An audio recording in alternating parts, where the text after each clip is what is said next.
नमस्कार।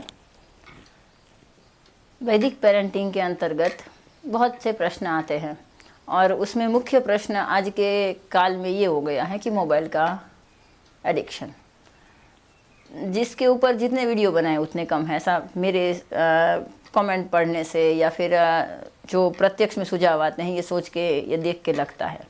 तो उसके विषय में आज एक मेरे ख्याल से ये अंतिम बना रहे और कोई प्रश्न ना आए और कोई प्रतिभाव ऐसा ना आए कि इसके ऊपर और वीडियो हो, क्योंकि कहा जाता है कि जिसको भूल जाना चाहते हैं उसका नाम भी नहीं लेना चाहिए। तो हम सच में उसको भूल ही जाना चाहते हैं तो उसका नाम भी ना ले, लेकिन क्या करें भाई, मजबूरी है।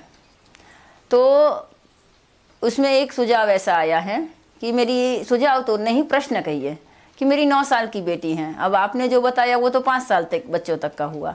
अब 9 साल का बच्चा थोड़ा समझदार हुआ है, जिद करने जैसा हुआ है, और उसको 9 साल का है तो वो भारी एडिक्शन है। मैंने बोला था गत वीडियो में कि भाई जितना छोटा बच्चा और जितने कम समय से उसकी आदत उतना छुड़वाना उतना सरल। अब 9 साल का बालक हो या बालिका जो भी हो, 9 साल का बच्चा हो और टीवी और मोबाइल की एडिक्शन हो गया हो, तो उसके लिए मैं क्या करूं? किसी विकास चयन या ऐसे पिता ने पूछा है। तो भाई ये जो आयु हैं 6 से लेकर 10 साल की, उसमें पंच कोश की दृष्टि से देखें तो उसका प्राणमयी कोश के विकास का वो समय है। उस समय में आपने उसको प्राणमयी कोश का विकास हो ऐसा खाद्य न दिया, ऐसा आहार न दिया, तो बच्चा जहाँ कहीं भी जाएगा वो अपने लिए अपने अनुरूप वो ढूंढ लेगा। माने कि आप ऑब्जर्वेशन करें तो वो मोबाइल और टीवी में भी वही देखेगा जिसमें सामने वाले कैरेक्टर प्राणमयी कोश का प्रदर्शन कर रहे हो। फॉर एग्जाम्पल छोटा Bhim, for example Tom and Jerry, for example मुझे तो ज़्यादा पता नहीं है, आप नहीं मानेंगे, डोरेमोन का नाम मैंने अपने 35 साल की आयु में सुना कि वो क्या है, कौन है। हाँ, मैं महापुरुषों को जानती हूँ, ये सब कैरेक्टर्स को मैं नहीं जानती हूँ। तो बात करें ऐसी कि मैं उच्चारण भी ठीक से नहीं कर पाती हूँ, इसके लिए क्षमा कीजिएगा।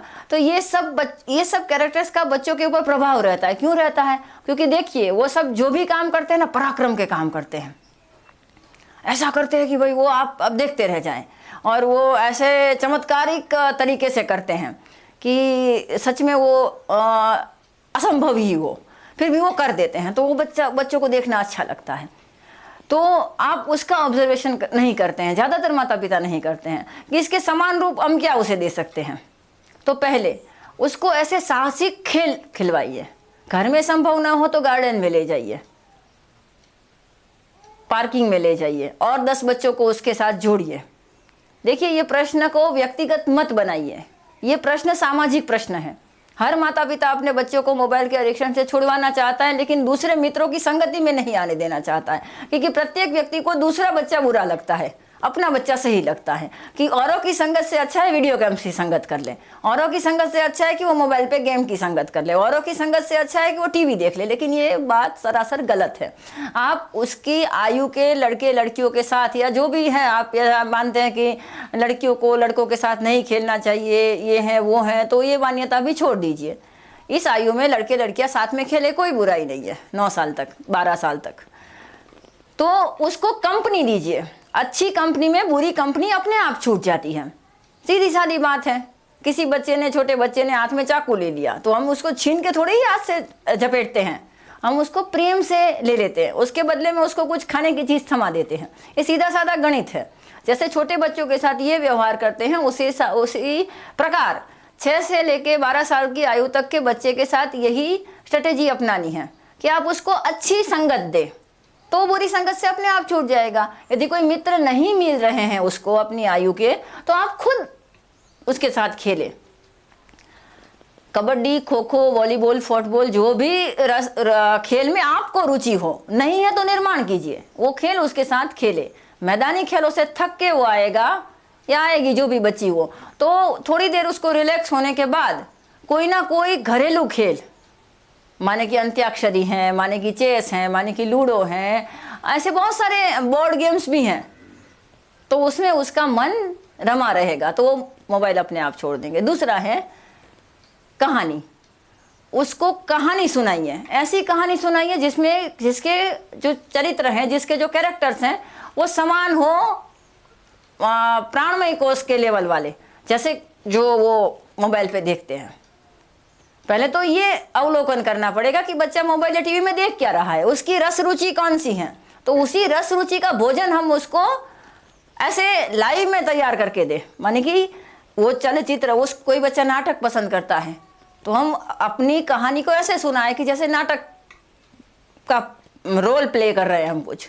हम कहानी भी ऐसे सुनाते हैं जैसे टीवी पे एंकर समाचार बोल रहा हो। आजकल तो टीवी के एंकर भी नाटक कर रहे हैं, ऐसे समाचार बोलते हैं।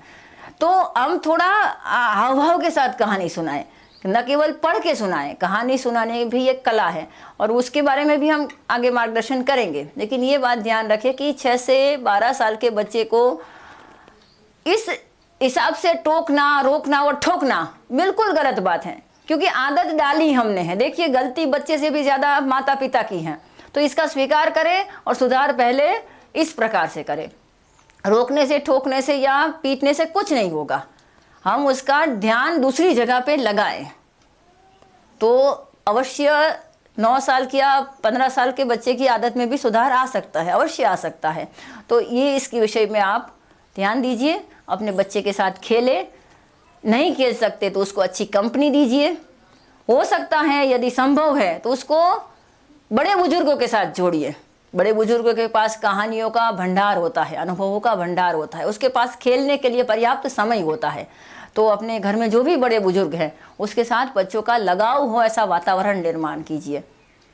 हमारी गत पीढ़ी और हमारी आने वाली पीढ़ी के बीच में हम श्रृंखला बने, ब्रिज बने, खाई मत बने। तो अपनी माता पिता के साथ या अपने बड़े बुजुर्गों के साथ अपने बच्चों को जोड़ दीजिए, तो बहुत बड़ा अच्छा काम होगा। आपके बच्चों की आदतों में भी सुधार आएगा और बुजुर्गों को भी एक मानसिक और आत्मिक आनंद मिलेगा। तो ये दोनों के साथ सामंजस्य करने का काम कीजिए और इसमें यदि आपको कुछ सफलता मिलती है तो हमारे साथ ज़रूर शेयर कीजिए। नमस्कार।